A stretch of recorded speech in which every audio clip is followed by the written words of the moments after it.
Welcome to Kenton's videos. Enjoy the video. Arrive at the airport at least 2 hours for domestic flights and 3 hours for international departures. Plan time for security, lines, and potential delays at checkpoints. Pack your checked bag to the airline limit of 50 pounds, 23 kg, and 62 inches, 158 cm linear dimensions.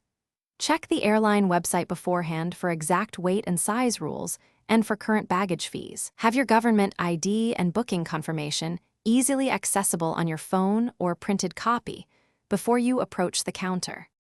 Approach the airline check-in counter with your photo ID and booking confirmation in hand.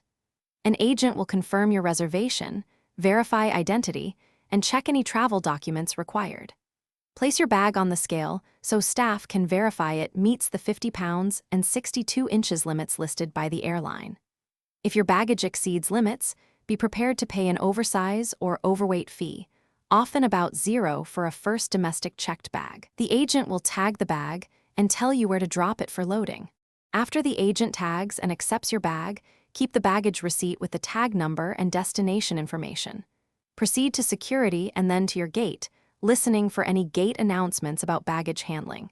If a connection is involved, confirm the bag is checked through to your final destination at the counter. On arrival, follow signs to baggage claim and wait at the carousel assigned to your flight. If your bag is delayed or missing, report it immediately at the airline baggage service counter with your receipt. Thanks for watching. Consider subscribing if we helped you.